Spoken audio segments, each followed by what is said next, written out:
Salut les amis. Je suis sur la route. J'ai fait une conférence pour une organisation dans le domaine du mieux-être ce matin pour des gens qui sont intervenants au niveau de l'employabilité et c'était sur l'importance du bonheur au travail en commençant par soi-même parce qu'on est le dénominateur commun de tout ce qui nous arrive. Donc, si on veut être bien, bien, il y a des choses à transformer à l'intérieur de soi.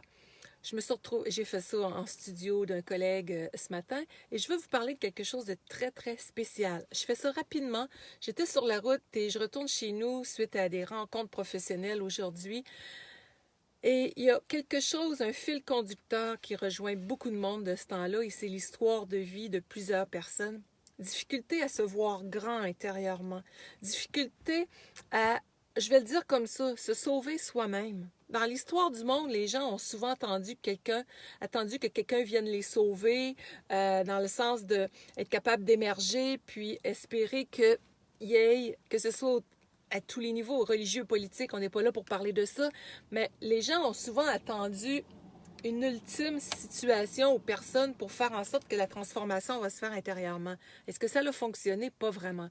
Donc, l'important pour se transformer en dedans, c'est de se faire confiance, c'est de voir qui on est vraiment et de fonctionner avec notre puissance intérieure. Pas avec des concepts où est-ce qu'on se sent petit.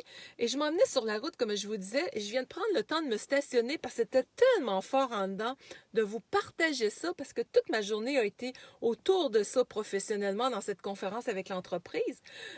Et puis, dans les conversations que j'ai pu avoir avec autant des amis aujourd'hui et autres, cesser de se voir petit, rayonner, jouer. Ce qui se passe de ce temps-là encore plus socialement, je ne sais pas pour vous autres, mais plusieurs sont instables amoureusement, professionnellement, intérieurement, émotionnellement, physiquement. Ça brasse en dedans. Et si on n'arrive pas à toucher en dedans cette étincelle qui fait qu'il y a quelque chose qui s'allume, qu'on reste centré, qu'on reste dans la joie, c'est difficile beaucoup plus.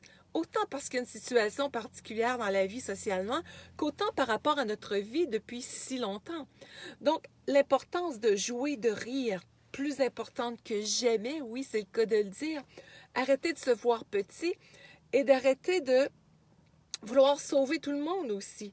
Je ne sais pas pour vous autres si vous avez eu ce syndrome-là dans votre vie de penser à tout le monde sauf à vous autres suffisamment, mais actuellement, comment je vous dirais ça? On ne peut allumer l'étincelle de vie, la puissance intérieure de personne qui ne veut pas. Mais on peut allumer notre pulsion de vie en dedans. On peut allumer notre confiance, on peut allumer notre joie de vivre, on peut allumer notre estime de soi.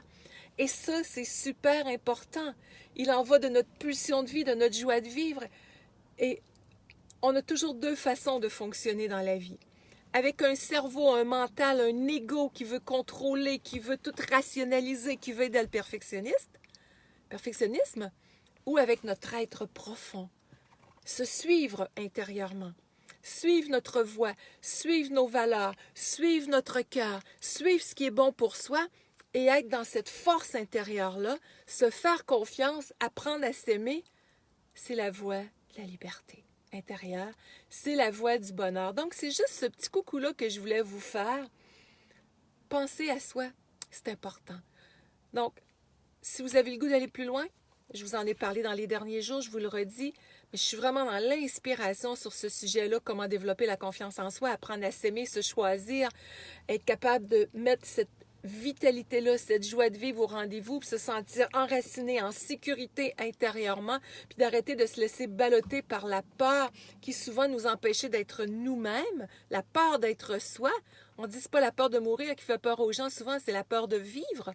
Donc, être capable de toucher ça samedi matin à 9h30 pour le Québec, 15h30 pour l'Europe. Commence 4 rencontres, 5 en fait, parce qu'il y aura un suivi sur ce sujet-là. Comment se reconnecter intérieurement à tout ça, avoir plus confiance, d'estime, de respect de soi et se sentir en puissance à l'intérieur. Donc, pour aller voir cette information-là, pour réfléchir sur ce sujet-là, allez voir le lien linboldic.com/confiance en soi. Et je peux vous dire, plusieurs personnes se sont inscrites aujourd'hui, cette semaine, la semaine dernière.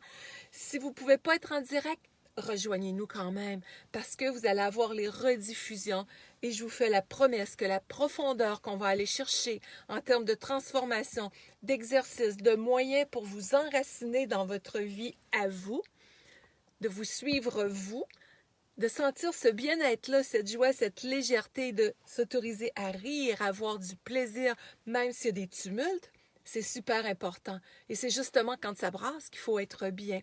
Donc, c'est une invitation que je vous lance. Merci de partager cette vidéo-là.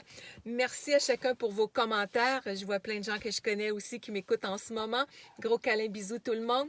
Merci de commenter, liker la vidéo qui la rend plus visible, qui me fait savoir que vous êtes là, comme je vous dis à chaque fois. Et merci de la partager. Parce que observez autour de vous. Y a-t-il des gens à qui que ça pourrait rendre service d'avoir des outils pour se sentir plus en paix, en sécurité intérieure, plus de joie, de sérénité, pour se sentir ancré dans leur vie et peut-être vous-même? Alors bienvenue, lynnbolduc.com/confiance en soi. Bye bye tout le monde. Je continue ma route dans tous les sens.